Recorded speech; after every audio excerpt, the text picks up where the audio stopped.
Narito na ang mga news scoop ngayon. Commuter van, sinuwag ng tren, 12 sugatan. Delivery rider patay nang madamay sa salpukan ng mga sasakyan sa Iligan. Dahil sa pagsita sa curfew, pulis, binaril ng menor de edad, patay. Lalaki sinaksak at binaril sa Albay. Motibo sa krimen, personal na alitan. Park Evangelista nanawagan sa mga pet owners para sa mga fur baby na naapektuhan ng bagyong Karina. At hipag ni Rufa Gutierrez, tuluyan ng binawian ng buhay.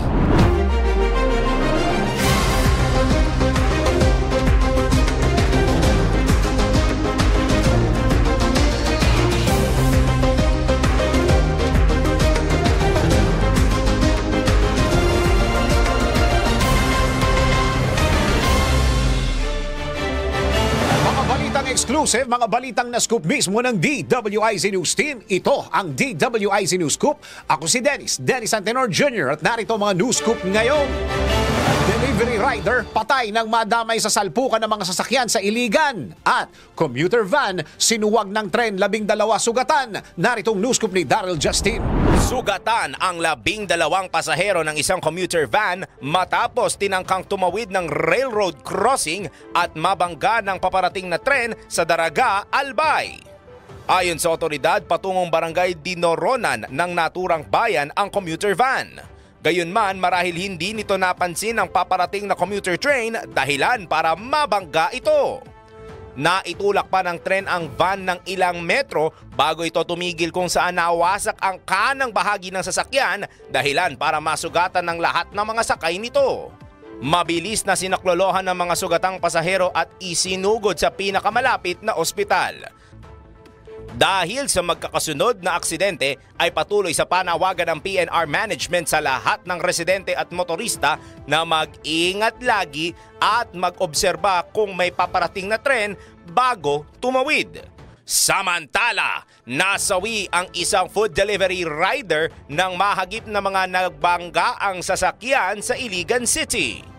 Sa kuha ng video sa kahabaan ng barangay Bagong Silang, isang SUV ang bumangga sa isang kotse.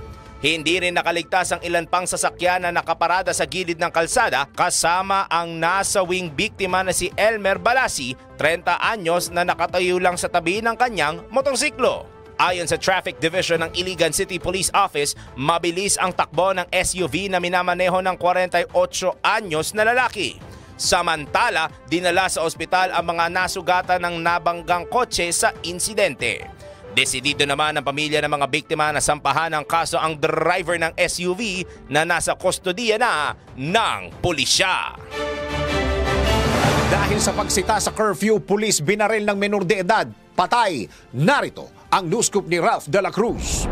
Dead on the spot ang isang pulis nang barilin ng isang menor de edad na kanyang sinita sa curfew sa barangay Banilad, Mandaue, Cebu. Ayon sa ulat, sakay ng kanyang motorsiklo si Police Staff Sergeant Orvincet Felicio upang sunduin ang kanyang misis nang mapansing tumatakas ang isa sa mga menor de edad na hinuhuli ng barangay dahil sa curfew. Hinabol ng biktima ang binatilyo, subalit bigla na lamang nitong pinaputukan ng pulis.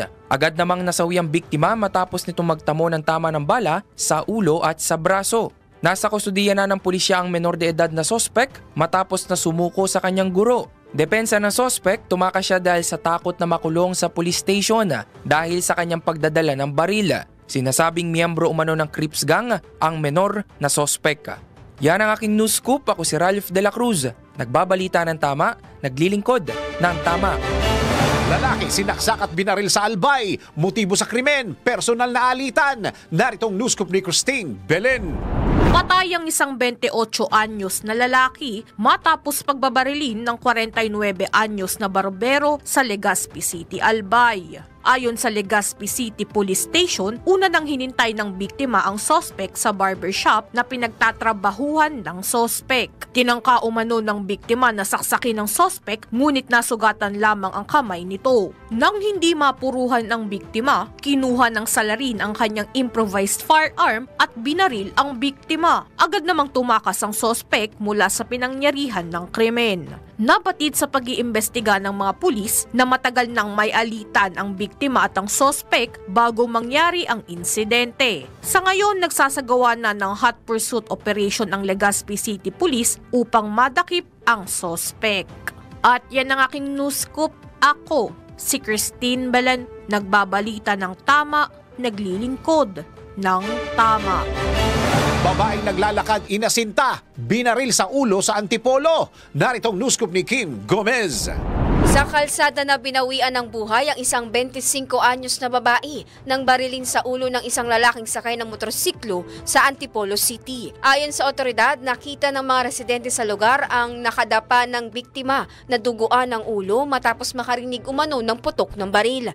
Hindi umano residente ng barangay ang biktima na batay sa investigasyon ay may mga kaibigan ito sa lugar na madalas itong puntahan. Na-recover sa crime scene ng 2 basyo ng kalibre 45 na baril. Nangangalap pa ng mga kuha ng CCTV ang mga otoridad para matukoy ang salarin sa pamamagitan ng backtracking. At yan ang news scoop, Kim Gomez, nagbabalita ng tama, naglilingkod ng tama. Lalaking tumatawid dead on the spot sa hit and run. Suspect kalaboso. Naritong news scoop ni Angelo Baino.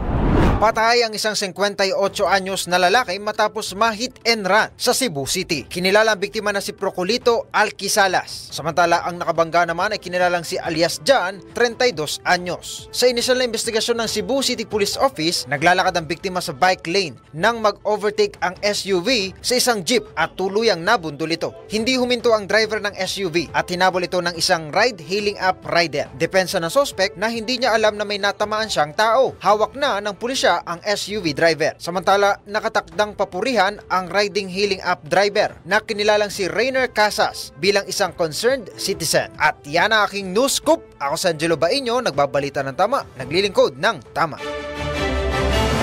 Heart Evangelista nanawagan sa mga pet owners para sa mga fur babies na naapektuhan ng bagyong Karina. At hipag ni Rufa Gutierrez, tuluyan ng binawian ng buhay. Alamin sa iSpotted Report ni Anton.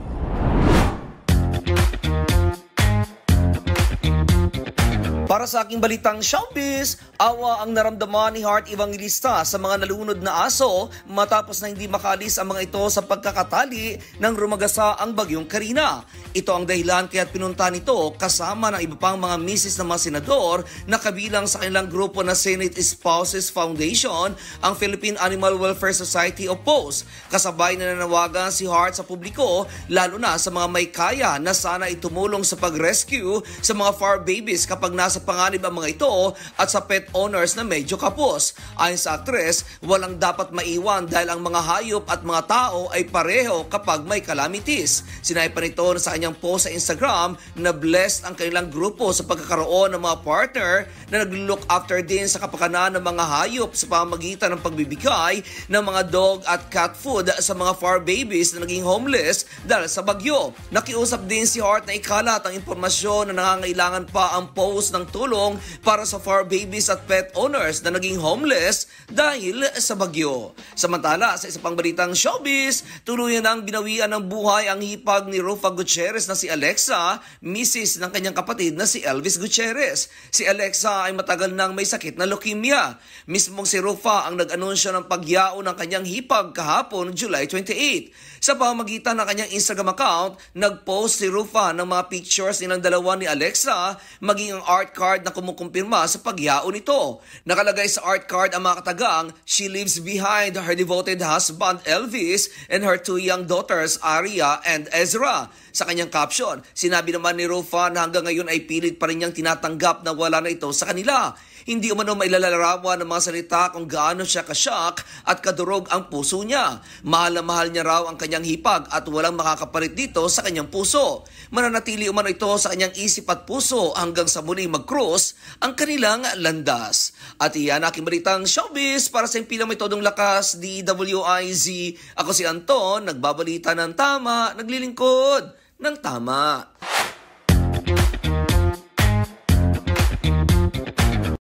Huwag pahuhuli, huwag papayag na wala kang alam kapag viral na, kapag trending na. Alam agad sa DWIZ News Feed.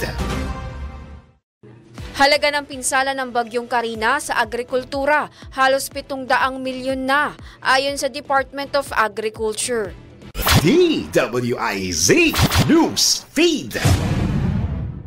House Speaker Romualdez tiniyak na mararamdaman ng mga Pinoy ang bawat sentimo ng National Expenditure Program para sa taong 2025. DWIZ News Feed. Enrollees para sa school year 2024 hanggang 2025, parami ng parami, ayon sa Department of Education.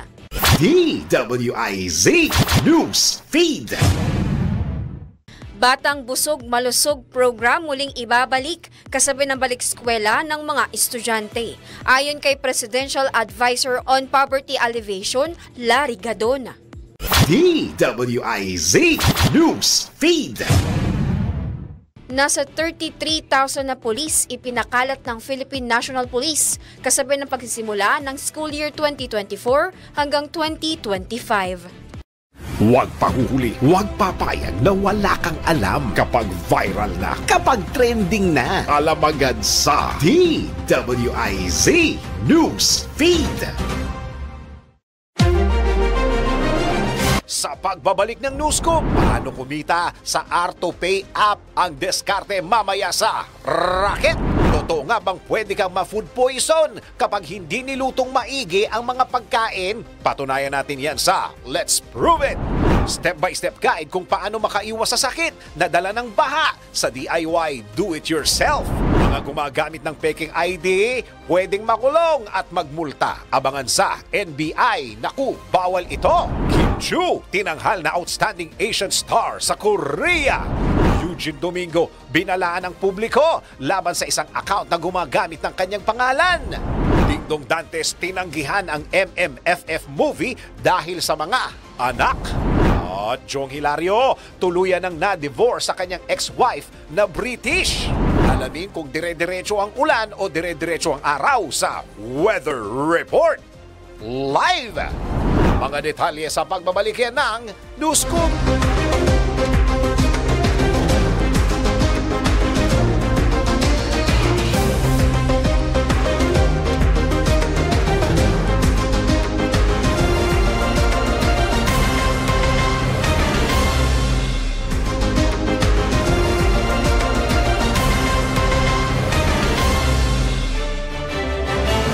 Inatasan ni Pangulong Ferdinand Bongbong Marcos Jr. ang Department of Agriculture na magbigay ng agarang tulong para sa mga magsasaka, mangingisda at livestock raiser na nasalanta ng Bagyong Karina at habagat sa Central Luzon. Sa isang briefing na ginanap sa Malolos, Bulacan, sinabihan ni Pangulong Marcos ang DA na gawing prioridad ang pamamahagi ng mga punla, fingerlings o maliliit na isda at broodso o inahing baboy para sa mga biktima ng nagdaang kalamidad. We'll have to get an we'll have to get a determination from the DA as to what areas will go first. Unahin na. Pwede na natin padala ng tulong, padala na ng equipment, padala na ng binhi, pwede ng fingerlings, mga pati inahin, whatever sa livestock. So we will work on that.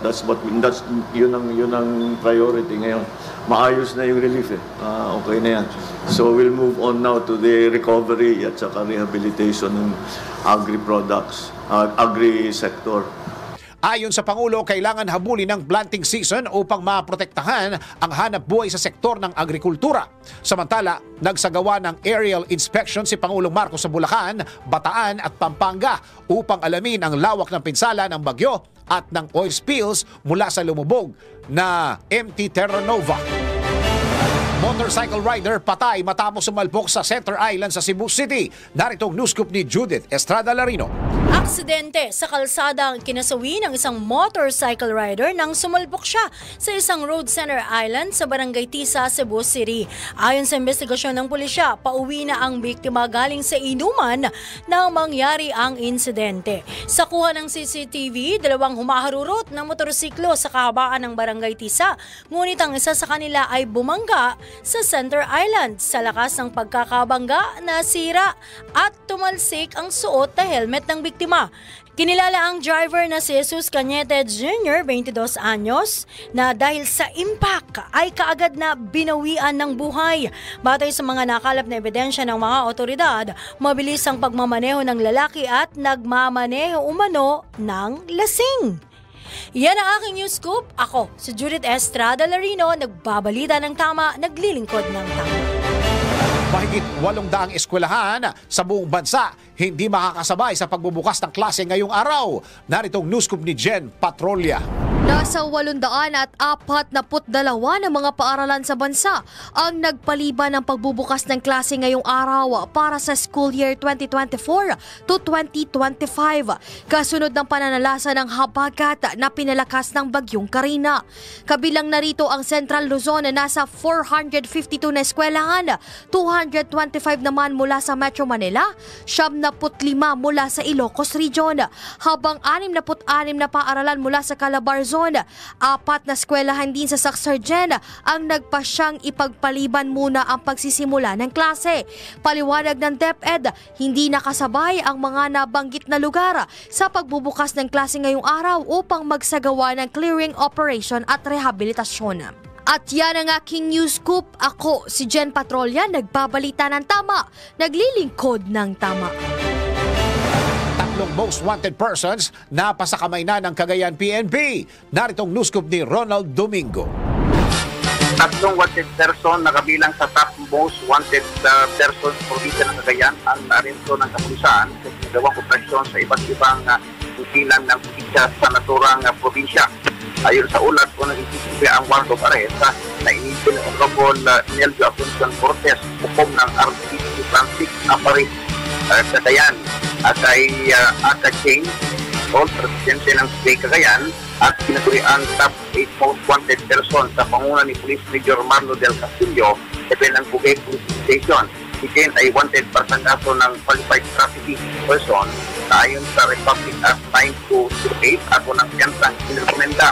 Samantala, matagumpay naman na aresto ang nakalista silang top 10 na most wanted person na si alias Jose, 28 years old, laborer, residente sa Rizal, Cagayan. Ang operasyon ay pinangunahan ng joint team mula sa 12 station, Rizal Station.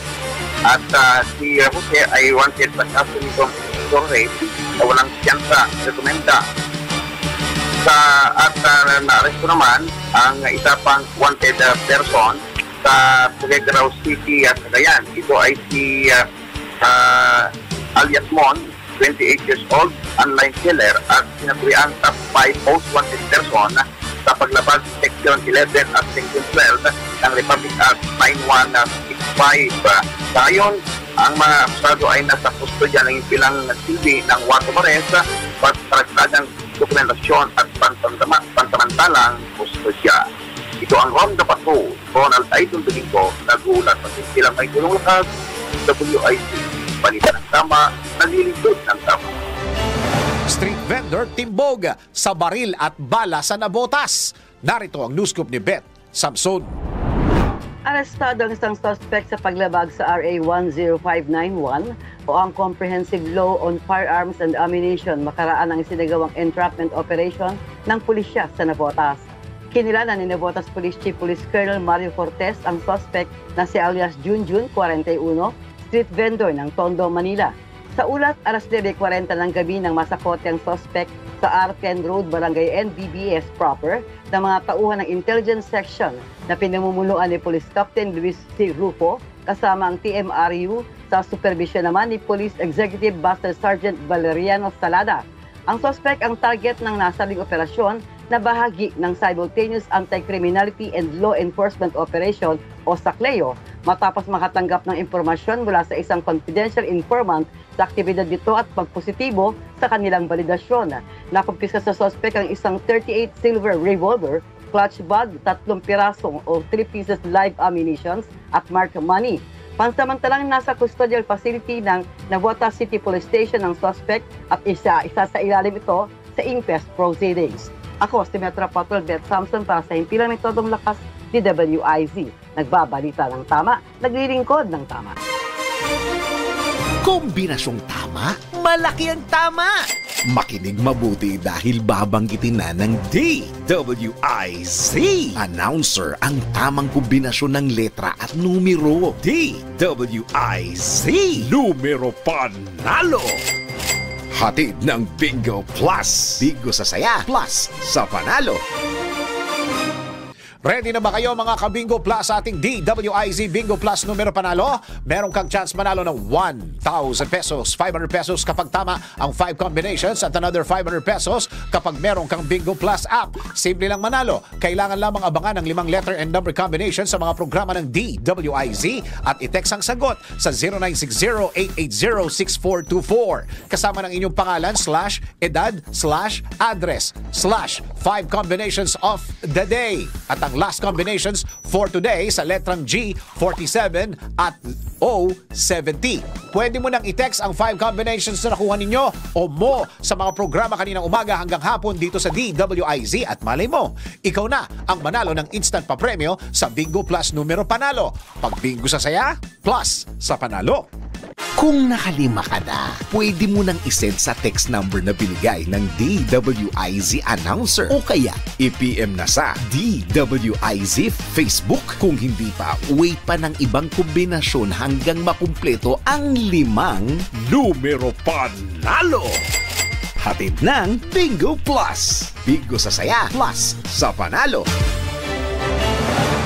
Kim Chu, tinanghal na Outstanding Asian Star sa Korea at Eugene Domingo. Binalaan ng publiko laban sa isang account na gumagamit ng kanyang pangalan. Alamin sa iSpotted Report ni Anton.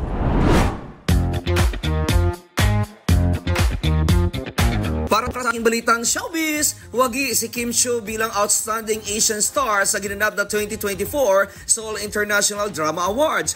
Mismo ang aktres ang nagkumpirma na nasabing balita sa pamamagitan ng kanyang Instagram page. Makikita sa post ni Kim ang invitation letter na ipinadala sa kanya kung saan nakalagay doon ang kumpirmasyon na siya ang nanalo na nasabing award. Nakalagay dito ang mga katagang, "Thank you for your submission to Seoul International Drama Awards 2024. This invitation is sent to the winners of SDA 2024. On behalf of all the judges and the organizing committee, we would like to congratulate you all on the award." Sa kanyang caption, sinabi ni Kim na hindi siya makapaniwala na siya ang nanalo na nasabing award. Agad na nagpasalamat ang aktres sa mga taong tumulong para manalo siya kung saan umaapaw daw sa saya ang kanyang puso. Kabilang sa tinalo ni Kim ang 2 Thai, isang Malaysian, isang Singaporean at isang Indonesian actress. Ang awarding ay gaganapin sa darating na September 25. Samantala, sa isa pang balitang showbiz, binalaan ni Eugene Domingo ang publiko sa isang account sa Instagram na nagkukunwa rin siya. Sa pamamagitan ng kanyang official at verified Instagram page, sinabi ni Uge na may fake account siya sa Instagram na gumagamit ng kanyang profile picture.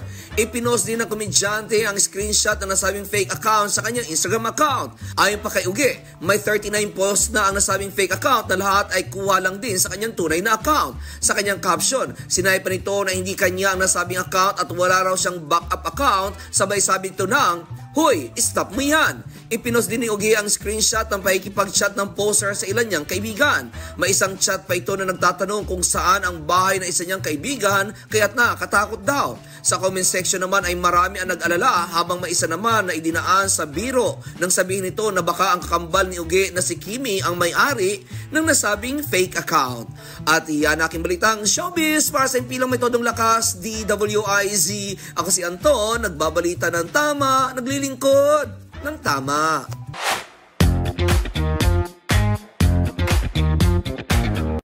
Huwag pahuhuli, huwag papayag na wala kang alam kapag viral na, kapag trending na. Alam agad sa DWIZ News Feed. Fishing ban hindi na ipinatutupad sa Limay, Bataan sa kabila ng oil spill dulot ng paglubog ng isang oil tanker. DWIZ News Feed. Oil spill sa Bataan, posibleng umabot sa Cavite at Bulacan base sa isang pag-aaral. DWIZ News Feed.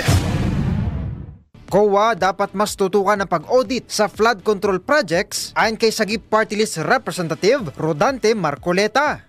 DWIZ News Feed. Philippine Olympic Committee ikinatuwa ang magandang simula ng Team Philippines sa Paris Olympics. DWIZ News Feed. Senator Robin Padilla nilinaw na walang bad blood sa pagitan nila ni Senate Majority Leader Francis Tolentino. Huwag pahuhuli, huwag papayag na wala kang alam kapag viral na, kapag trending na. Alam agad sa DWIZ News Feed. Ito ang mga balita sa pagbabalik ng News Scoop.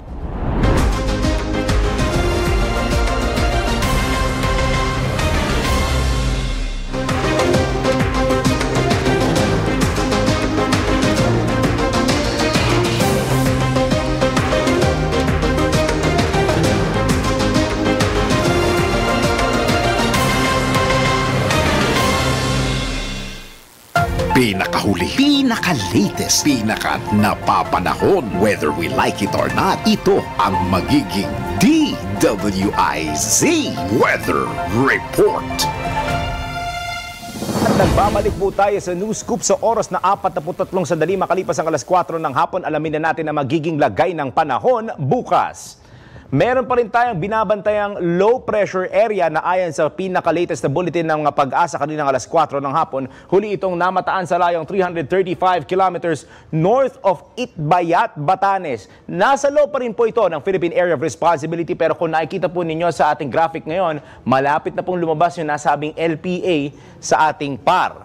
Ibig sabihin, mababa hanggang 0% na po ang tsansa na ang nasabing LPA ay maging ganap na bagyo. Dulot pa rin po ng unfavorable conditions kaya't hindi po nagkakaroon ng magandang sirkulasyon para mabuo ang LPA bilang ganap na bagyo. Gayunpaman, ang southwest monsoon o hanging habagat ang patuloy na magpapaulan sa malaking bahagi po ng western sections ng Northern Luzon, maging dito po sa ilang bahagi ng Luzon, Calabarzon at Mimaropa. Kaya kung sinasabi sa Ilocos Region, Benguet at Zambales, inaasahan po ang cloudy skies with scattered rain showers at thunderstorms, habang sa malaking bahagi ng western section ng Luzon, kabilang na Metro Manila, inaasahan ng partly cloudy to cloudy skies with isolated rain showers and thunderstorms. Dulot pa rin po yan ng epekto ng hanging habagat.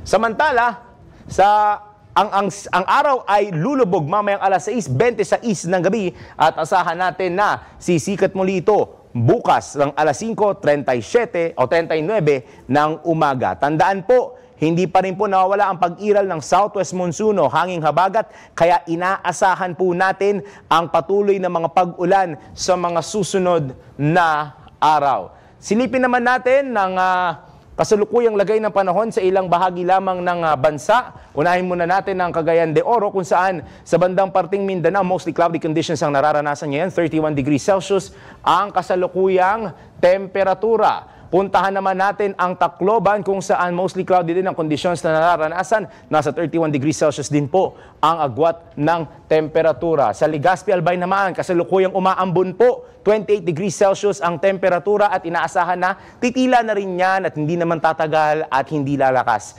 ang mga pag-ulan. At sa Subic, Zambales naman, mostly cloudy conditions. Kung titignan natin maigi, halos sa buong bansa, generally fair ang weather conditions na nararanasan sa araw na ito. Sa oras na 15 sandali bago sumapit ang 5 ng hapon, yan ang aking weather report, whether you like it or not. Pagkatapos po ng News Scoop, abangan ang Sulong na Bayan kasama si Miss Loli Acosta. Ako po si Daro Justin, nagbabalita ng tama, naglilingkod ng tama. Pinakahuli, pinaka-latest, pinaka-napapanahon. Whether we like it or not, DWIZ Weather Report. Huwag pahuhuli, huwag papayag na wala kang alam kapag viral na, kapag trending na. Alam agad sa DWIZ News Feed. 78% ng public school sa bansa balik eskwela na ayon sa DepEd. DWIZ News Feed. 15,000 pesos shelter assistance para sa mga nasiraan ng bahay sa bagyo at habagat. Ikinasana ng pamahalaan. DWIZ News Feed. Exhibition fight ni Manny Pacquiao sa Japan na uwi sa draw. Pacquiao nagpasalamat sa mga sumuporta. DWIZ News Feed. 14 na leak na diskubre ng Philippine Coast Guard sa lumubog na tanker sa Manila Bay. DWIZ News Feed.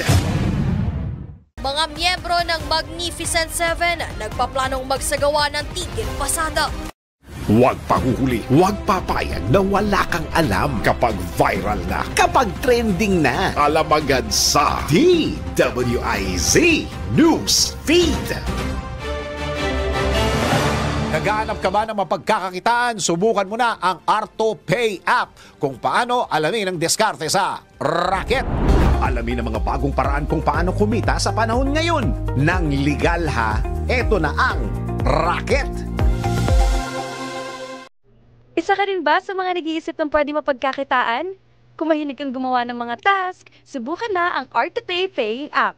Ang pagkita ng pera, pasimplihin natin sa raket! Sa website ng ArtoPay Paying app, ang kailangan mo lang gawin ay mag-sign up at mag-accomplish ng tasks and you'll already get paid. Ang trabaho mo lang dito, sundin ang mga tasks nila whether to upload articles or videos about the website. Kailangan mo rin mag-rate ng artworks na meron. 5 is the highest rating and 1 is the lowest rating. And by the way, sa bawat login mo, you will earn 70 points which is equivalent to 50 coins. Kaya kung may free time ka, i-try mo na. Sabi nga, di ba, hindi napupulot ang pera.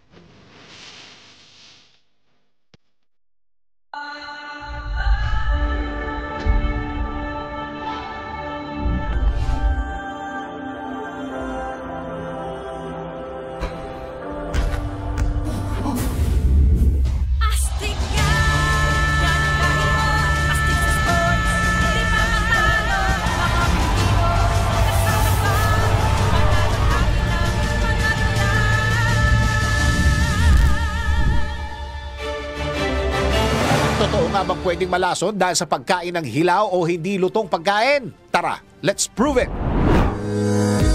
Bago maniwala sa mga claim na yan, patunayan na yan sa Let's Prove It! Food is life para sa karamihan. Ngunit papaano nga ba nangyayari ang food poisoning? Tara, let's prove it! Ayon sa MayoClinic.com na food poisoning ay nangyayari dahil ang mga mikrobyo, viruses, bacteria at parasites ay pumapasok sa pagkain. Gayon din ang mga harmful chemicals ay nagdudulot din ng ilang kaso ng food poisoning. Dagdag pa sa Healthline.com na nangyayari din ang food poisoning kapag ang pagkain ay hindi nilutong maigi, nireheat o hindi maganda ang storage sa pagkain. Kaya payo ng mga eksperto, matutong maghugas ng kamay bago mag-prepare ng pagkain. Hugasan ding maigi ang mga lulutuing ingredients at humanap ng tamang storage upang maiwasan ang food poisoning. Narito ang step-by-step guide kung paano makaiwas sa sakit na dala ng baha sa DIY Do-It-Yourself. Kayang-kaya mo ang kahit na ano kung ikaw mismo ang gagawa nito. Let's learn new things sa DIY Do-It-Yourself. Typhoid fever, cholera, malaria at yellow fever. Ilan lamang yan sa mga sakit na maaaring makuha ng mga tao dahil sa tubig baha na kontaminado. Paano nga ba maiiwasan ang mga ito? Una, magkaroon ng proper hygiene. Huwag kalilimutang maglinis ng katawan kung ikaw ay lumusong sa baha, lalo na bago kumain o bago makihalubilo sa mga kasama mo sa bahay. Ikalawa, iwasan ang mga kontaminadong pagkain. Itapon mo na ang mga pagkain na nababad sa baha. Ikatlo, protektahan ang mga sugat sa katawan sa pamamagitan ng bandage upang maiwasang maimpeksyon ito. Ikaapat, maging updated sa mga latest na balita. At ikalima, kaagad magpakonsulta sa doktor kung nakararanas ng mga sintomas katulad ng pagdudumi, lagnat o impeksyon sa balat. Gets mo ba? Sige nga, do it yourself. Naku, yung mga gumagamit ng peking ID, lalo na ng mga fake national ID ha. Pwede kayong managot sa batas, alamin ang kaparusahan ninyo sa NBI. Naku, bawal ito. Alamin kung bawal o hindi. Dahil kung di mo alam to, kaso ang kakaharapin mo sa NBI. Nako, bawal ito. Paggamit ng peking national ID, nako, bawal ito. Hinihikayat ng Philippine Statistics Authority ang mga Pilipino na gamitin ang kanilang PhilID o National ID para mas mabilis ma-access ang mga transaksyon at serbisyo. Ngunit paano kung gumawa ng peking national ID? At ginamit pa ito para makapanloko. Nako, bawal ito. Ayon sa Republic Act No. 11055 o mas kilala bilang PhilSys Act, mahigpit na pinagbabawal sa batas ang anumang uri ng pandaraya, pamimeke o paggamit ng peking national ID upang makapanloko ng kapwa. Malinaw rin sa batas na tanging PSA lang ang otorisadong mag-print at mag-issue ng national ID. Ang sinumang lumabag ay maring magmulta ng 50,000 piso hanggang 500,000 piso o mabilanggo ng 6 na buwan hanggang 2 taon. Kaya kung plano mong pekein ang iyong national ID, huwag mo nang tangkain pa. Baka masabihan ka ng, nako, bawal ito. Carlos Yulo, pasok na sa final round ng 3 gymnastics categories at ilang bagong team news para sa paparating na NBL season. Ipinakilala na. Narito ang sports news. Sa mundo ng palakasan, ang latest malalaman sa DWIZ Sports News. Patuloy ang pag-arangkada ng 2024 Paris Olympics at gayon din patuloy na umaarangkada ang mga atletang Pilipino para makapag-uwi ng karangalan sa ating bansa. Isa na dito si Carlos Yulo na pasok na sa final round ng 3 gymnastics categories. Ibig sabihin, malaki ang tsansa na makapag-uwi siya ng higit sa 1 medalya. Qualified si Yulo sa finals ng men's all-around, vault at floor exercises. Sa kasalukuyang medal tally, nangunguna ang bansang Japan na nakapag-uwi na ng 4 na ginto, 2 silver at 1 bronze, habang ang Estados Unidos ng Amerika naman ang nangunguna sa dami ng naiuwing medalya na nasa 12. Samantala, muling nagpakilala ang National Basketball League o NBL ng mga bagong team news para sa paparating na season. Unang inanunsyo si Miss Universe Philippines second runner-up Maria Katrina Llegado para sa Taguig Generals. Si Miss Balanga Bataan 2024 Francis Panganiban at Ella Alexis Palencia naman ang muse para sa Valenzuela Workhorse. Abangan ang 2024 NBL season exclusively sa Aliw Channel 23.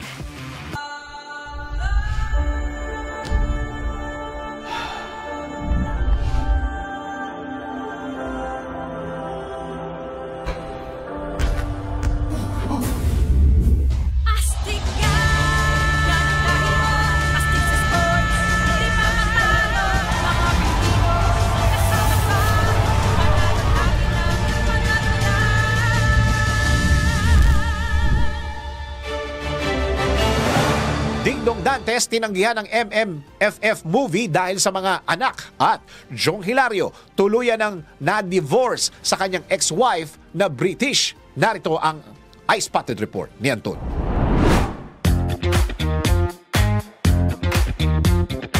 Para sa aking balitang showbiz, walang balak si Dingdong Dantes na gumawa ng pelikula na isasali sa Metro Manila Film Festival ngayong taon. Ayon sa aktor, sa katunayan ay tinanggihan niya ang offer na gumawa ulit siya ng entry.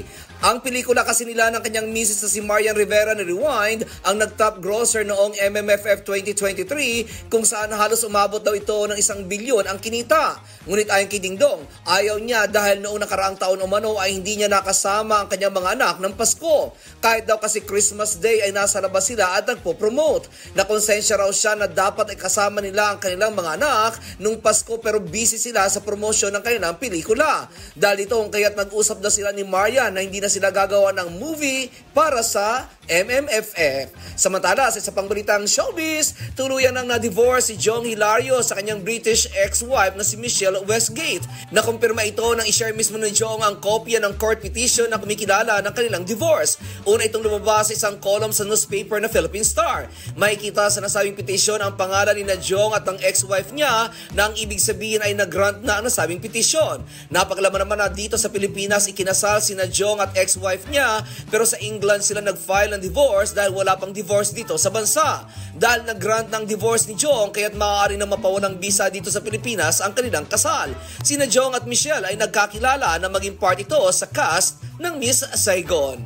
At iyan aking balitang showbiz para sa impinang metodong lakas, DWIZ. Ako si Anton, nagbabalita ng tama, naglilingkod ng tama.